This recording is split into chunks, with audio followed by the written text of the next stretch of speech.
Well, Razorback fans, I think this Razorback basketball season's about over. Might as well just blow it up. Right? Right. I'll give the reasons why here on today's Locked On Razorbacks podcast.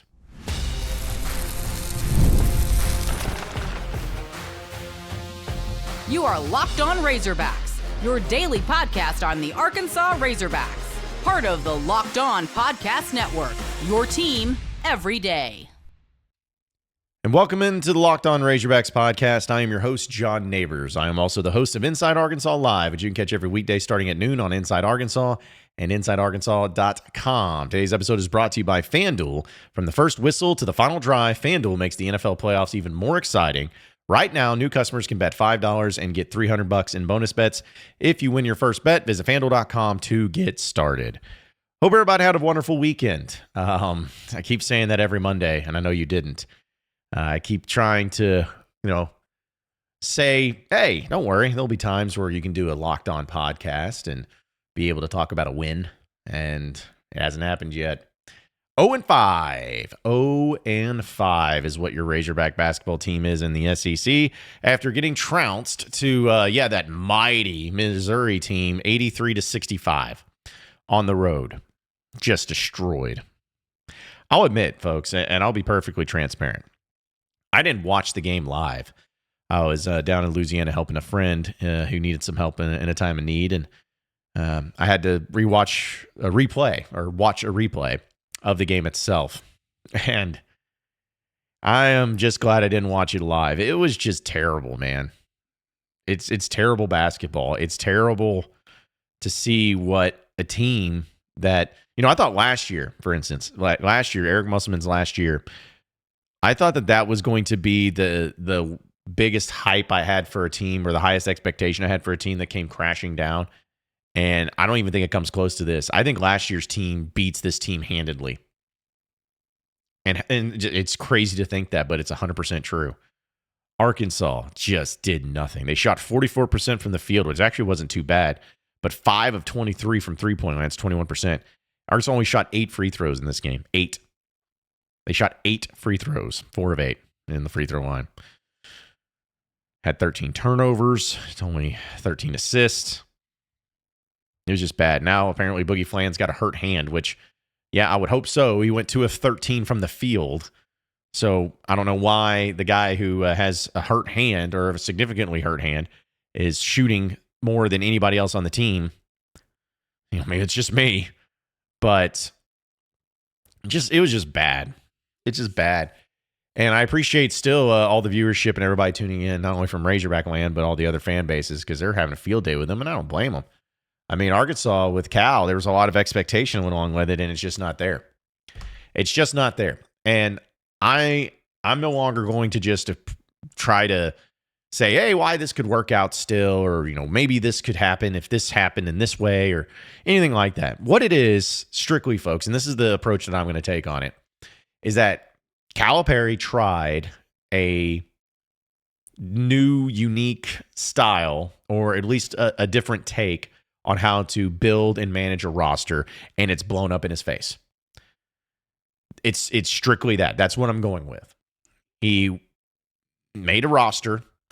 He thought it would be something that he could make work with just 8 guys, and it's not.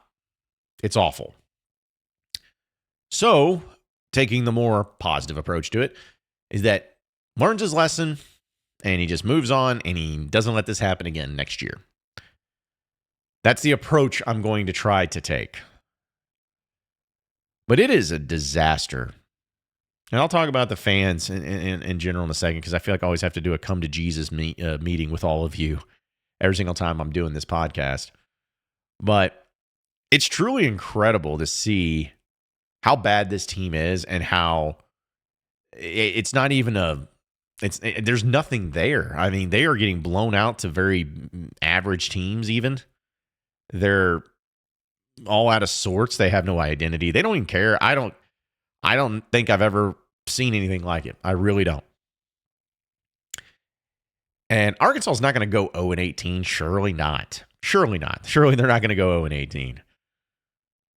But I'll be honest, folks. I do not see The rest of the way on the SEC schedule, I don't see a game where I'm like, oh yeah, Arkansas will win that one. They play Georgia this week in Fayetteville. I have no reason to believe Arkansas is going to win that game. They play Oklahoma in Fayetteville, who just picked up their first SEC win. I have no reason to believe they're going to win that game. Like, that's how bad it is. And it's one thing where, like Missouri last year when they went 0-18, like they were a trash team with a trash roster. And so them going 0-18 wasn't necessarily a surprise or anything. I still not sure about Dennis Gates as a coach.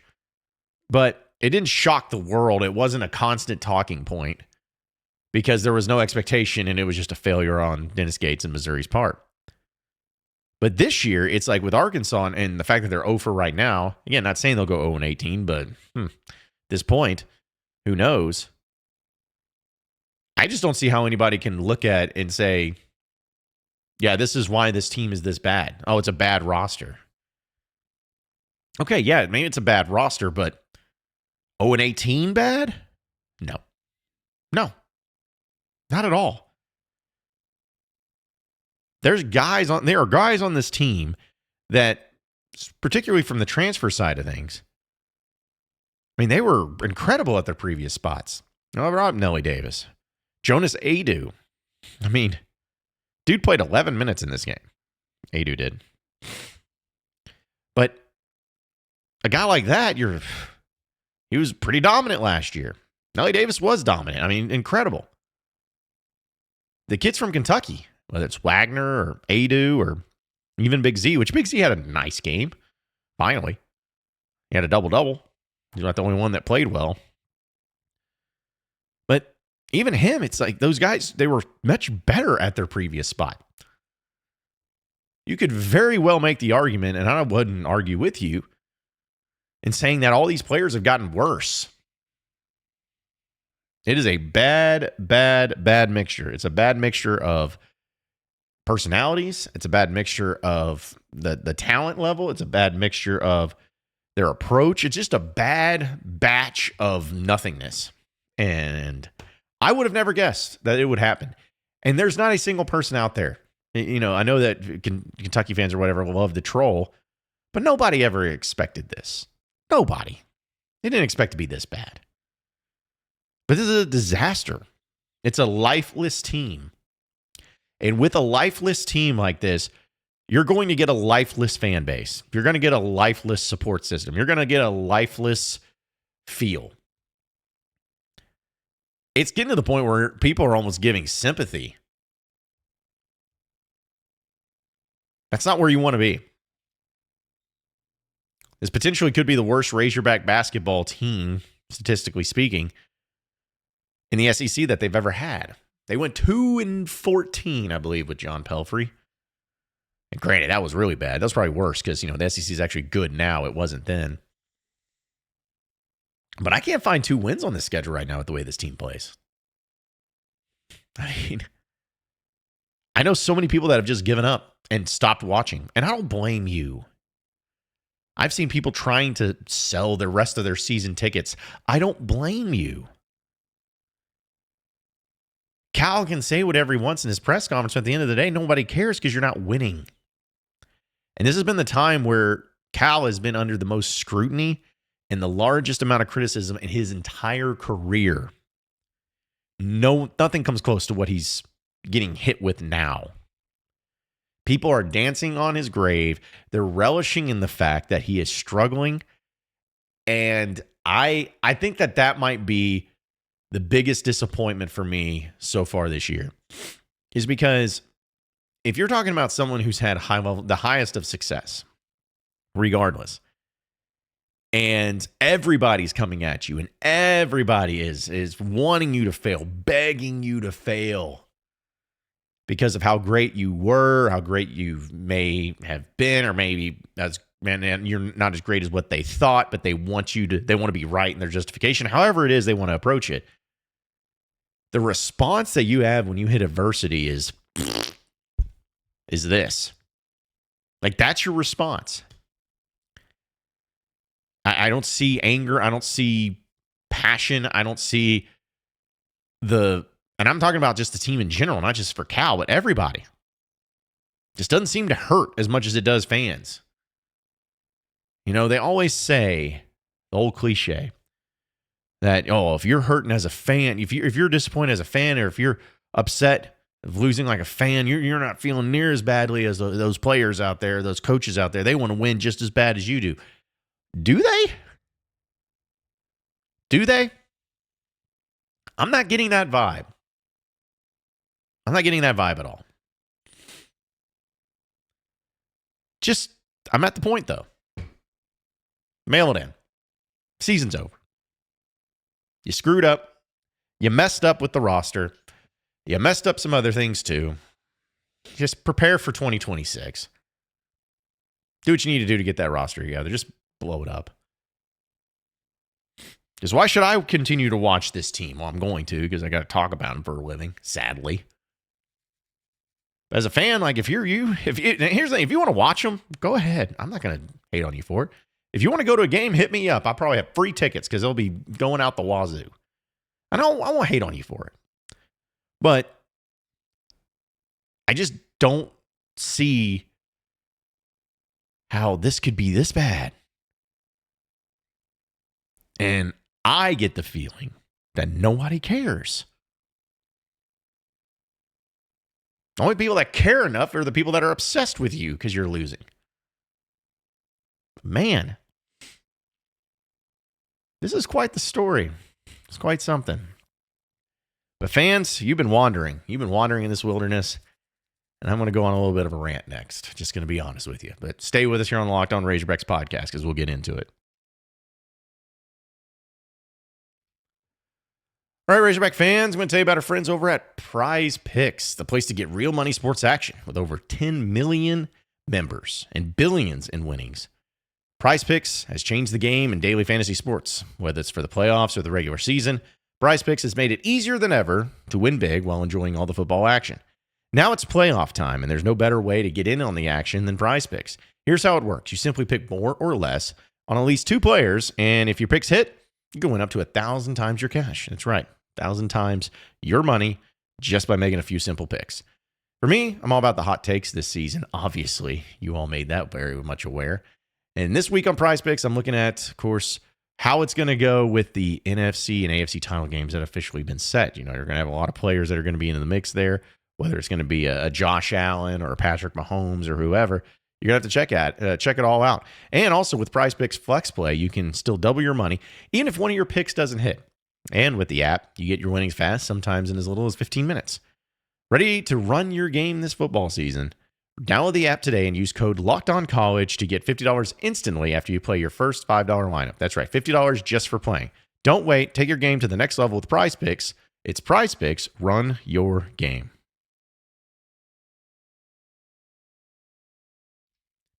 All right, so moving on into the next segment of the Locked On Razorbacks podcast.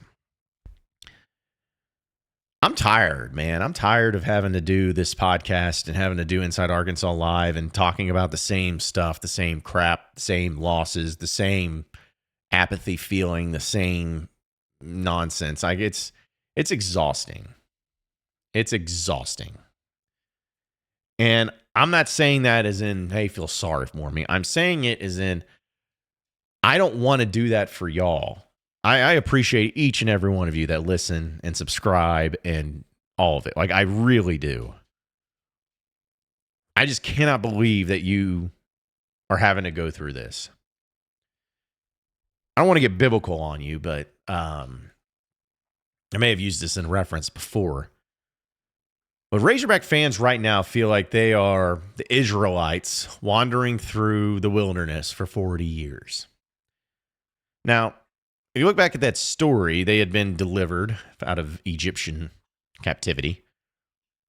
They had done some things that were wrong, and they were going to be punished for it. And in that punishment, they were wandering, just wandering around. No end in sight, nowhere to go. But they did it for 40 years. So probably you're saying to yourself, well, obviously they had an end in sight. It was 40 years. But they didn't know that. They didn't know that at the time. They had no idea how long it was going to last. Now, once they got out of it, it was all great. But the whole deal about wandering through the wilderness and everything is not, it's not a party. It's not an enjoyable thing because it's an actually a very maddening thing. And this could be considered in any walk of life. If you're going through something and you're constantly just seeing the same things, hearing the same things, going through the same things, it's not good. It's not fun. It's not worth it. It's not going anywhere. There's no end game. There's no anything like that. It can drive you mad. And it can drive you into a point to where you start throwing your hands up and like, what am I doing this for? And that's how fans, all you Razorback fans, feel, or at least that's how I feel. You just keep wandering and you keep seeing all this stuff and there's nothing good. You're being punished for something. You don't know what if, but you're just seeing the same thing over and over and over again. And it's not good. It's losing. And usually when stuff like that happens, you feel confident that there's going to be something that can change in the end game. Somebody's going to get fired. Somebody's going to change up a new coordinator. Somebody's going to add into the mix of new players. Somebody's going to do something. And you have never been in a situation like this now where you have no idea if anything ever is going to change. You have no clue. If Sam Pittman goes 6-6 next year, are any of you going to feel confident that a move is going to be made? No. If John Calipari misses the NCAA tournament again next year, because he ain't making it this year, are any of you going to feel that he is in any sort of jeopardy of losing his job? No. No. It's also the whole financial thing, too. I've referenced this, but I was thinking about it on my drive back from Shreveport. You have a lot of time to think about things driving back from Bossier City. But I was thinking about this. All that money that a school can make. Arkansas doesn't even spend money on anything right now. There's no money being spent on anything. Apparently, there's no money being spent on NIL other than the basketball team, which is by one person, Mr. Tyson. But no money's being spent in NIL. No money's being spent in facilities. No money's being spent on coaches getting raises or extensions or anything, which I'm not saying they should. My point is that there's no money being spent that you see. Nothing. But yet I see all the other schools spending money in NIL, in facilities, in coaching staff, in raises, and everything. I see them all doing it and being successful at it. Meanwhile, you're not doing anything. Fans feel like they're wandering in the wilderness because you, the University of Arkansas and athletic department, you are in the wilderness. You are the wilderness. There's no end in sight. There's no direction. There's no path. There's no leadership. There's nothing. You have caused this to happen. Basketball team sucks. But it's a bigger problem than just the basketball team. Women's basketball is god-awful. They lost by over 20, 30 points to Alabama yesterday. In the movie Apollo 13, one of my favorite movies, Ed Harris, when everything's going to crap there on the spaceship, and they're trying to figure out things to make this work, he looks at everybody and he asks kind of the question, or at least makes a statement of, hey, so tell me what's good. What's good on the ship? So that way we can use that. That's how I feel and what I want to say to the University of Arkansas and the athletic department. Tell me what's good. There's nothing good. Everything's bad. From the football program and with NIL and stuff as important as that, all the way down to the stuff that doesn't matter, like the marketing and the game day atmospheres and everything else. Everything's bad. And you, for whatever reason, are okay with it. I have never been more disappointed with Hunter Yurachek than I am now. I was always a big fan of Yurachek. I really appreciated Hunter Yurachek. But he has failed at this whole thing. He has failed miserably, and I don't know why. Is it because he didn't get the A&M job like he thought he would, and he's sulking about it? I don't know. Is it because Calipari was not his official hire and he's not his boss? Because I don't care what anybody says. Yurachek is the boss of Pittman and boss of everybody else. He ain't the boss of Calipari. Is it because of that? Does that make you upset? So that's why you're not doing anything? No one's doing anything. They're just sitting on their hands, and this is just what you got to deal with. Why? Nobody else is having to. Why are you, Razorback fans? Why are you having to deal with it? Everybody else is doing fine in their own respects. If they're not good in football, they're good in basketball. If they're not good in basketball, they're good in baseball. Baseball might be good. I don't know. But point is like, I feel like every sport, we'll just take football and men's basketball. Every school in the SEC in those particular sports are either great at one, good at both, great at both, or if they're not great, they at least feel with a newness and an energy because of a new coach or a new path or whatever. And what do you have? What do you got? You got the same old football coach in Sam Pittman going into the 6th year that nobody is excited about. And you got the highest paid coach with the highest payroll in the NIL that can't even win a dadgum SEC game. You got a god-awful women's basketball team. You have a baseball team that has not done very well in postseason play the past couple of years. You got, what do you got, man? What do you have? Nothing. Nothing. It's a tough life right now for Razorback fans. And at some point it needs to break. And I'm fed up with everybody. There needs to be, and pardon the political pun, there needs to be a draining of the swamp. There needs to be a massive overhaul of things. This whole system that's in place is a joke, and it's bad. Everything's bad. Everything is bad. You think I'm being over dramatic? You think, fine, I don't care. I do this for a living. I watch these things. I've observed these things. I talk to people. Like, it's not just me being over here crowing from nonsensical worlds over here. I've grown up with this. I see what it is. I see what it can be. But what it is right now is a pathetic, inexcusable joke. And it's your fault, the U of A. It's your fault. You have allowed this to happen. There needs to be massive changes and overhaul. That's all I'm going to say on that. Oh, I feel bad. I'm going to get negative again next. I forgot I was going to talk about this. So here's the biggest consequence and impact of the struggles. I'll talk about that on the other side of the break. So stay with us here on the Locked On Razorbacks podcast.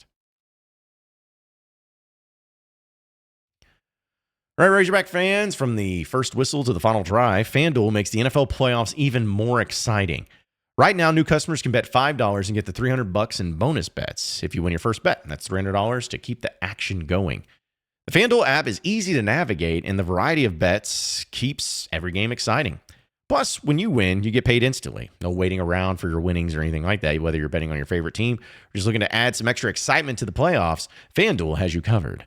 Just visit FanDuel.com to join today and get started with $300 in bonus bets. That's FanDuel.com. Make this playoff season unforgettable with FanDuel, an official sportsbook partner of the NFL.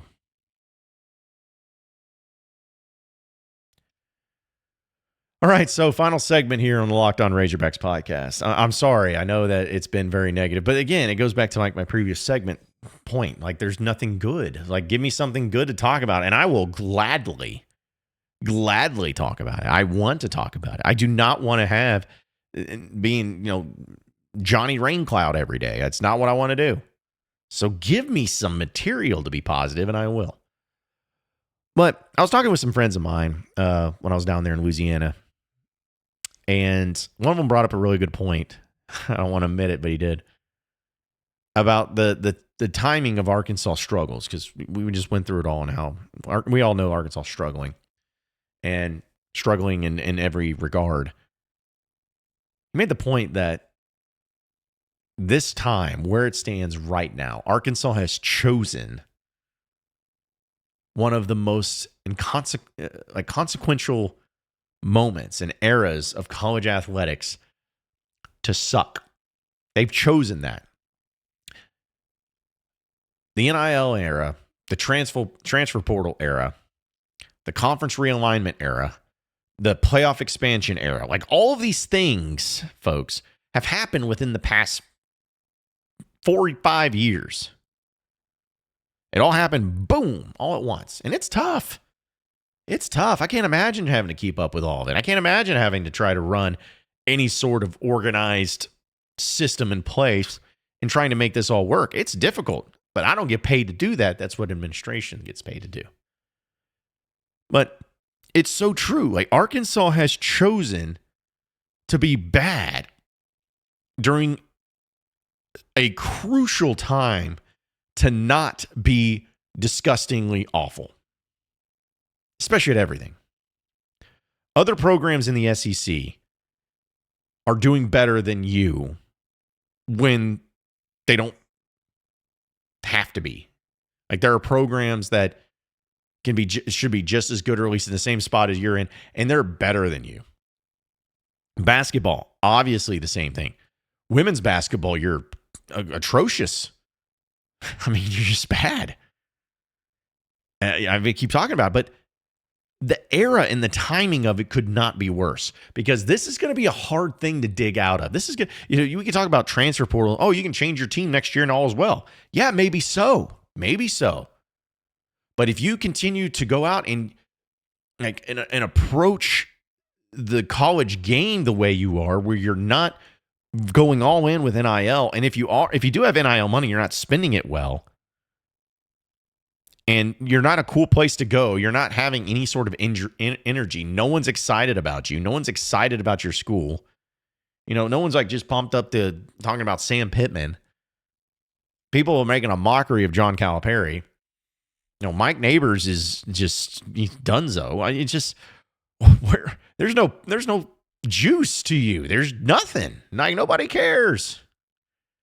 And a time where the timing where you should, Arkansas, be that team, that school, that program. Because before, you couldn't compete with the recruiting aspect, especially of football. And it's still going to be difficult to get to the top 5, top 10. And I'm not saying that, but with NIL and the transfer portal and everything, that was your time. That was going to be your outlet, your pathway to becoming a highly competitive team, just like these other teams have done. That was your time. And this is the result. You have completely screwed the pooch. And it's just so weird. And I'll go back to the Yurachek and the Arkansas thing. If NIL is a problem, here's my deal. I'm going to go on another tangent real quick before we close up. But if NIL is a problem, I don't think it is. At least not as much as what people try to make it out to. But if NIL is truly a problem, you know what I would be doing if I was Hunter Yurachek or the university? You know what I would be doing if NIL was bad here at Arkansas? I would be promoting the Arkansas edge nonstop. Nonstop. That would be my first priority. And I disagree with a lot of the Arkansas edge and what they do. Great people over there. But I disagree with the way that they handle things. And I disagree with how it's been handled. But like, if NIL was that big of an issue right now for Arkansas, if I'm Yurachek, I am hammering that nonstop. I am putting it out there all the time, providing as great of an incentive as I can to get that going. They don't at all. So if you're not promoting the way to make the NIL better, but your NIL ain't great, at least that's what you're trying to tell people, then what is the issue here? It's like you do not want the fans involved. Just say that. You want zero credit or zero power or zero control to the fans. That has to be the only reason. You don't want them involved. You don't want them to have any sort of say in the program. Why? It's their dadgum program. It's not yours. It's theirs. It's the fans' program. And if it's not, then you screwed up. It belongs to them because when you're coming and going, you go on to your next big thing, the fans stay the same. They stay here. So what is it? You have chosen to keep the fans out. Even when things suck and you could really go to the fans and just acknowledge that things are bad, but get them involved and get their help. Have their help. You have chosen not to. When things are bad as ever, you don't even lean into them. You say, nah, we still don't want you to be any part of this.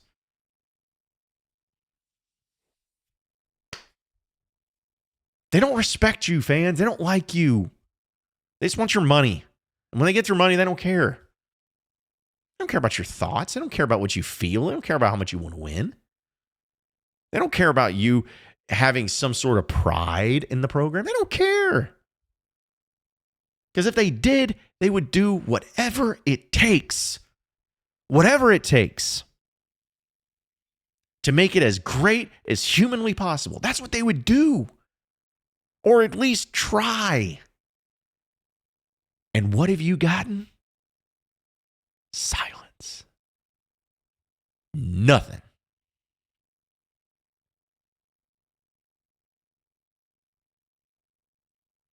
Things need to change. I just feel bad for all you fans. I feel bad for everybody. Because you're the ones that's getting screwed out of this the biggest. Had to pay as much money as you do and having to try to support a program as much as you do, and you don't even get appreciated for it. There's no thanks. Like, even if the Arkansas Edge was doing great, there's no thanks. There's no love and appreciation. I don't care. They don't care. So why should you, right? Well, you should, because you're a Razorback fan. You got to take your program back. Fans need to take their program back. And I wish I knew how to just do that. Like, it's not like a magic recipe, but y'all need your program back. It needs to belong to you. The disrespect and the lack of acknowledgement, and the lack of everything is just, it's too much. And it's got out of hand.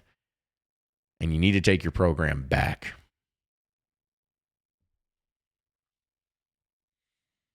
That's all I got, folks. I'm sorry. I know I was very negative in this, but it's just, again, try to give me something positive to talk about. And I will. I'll gladly talk about it.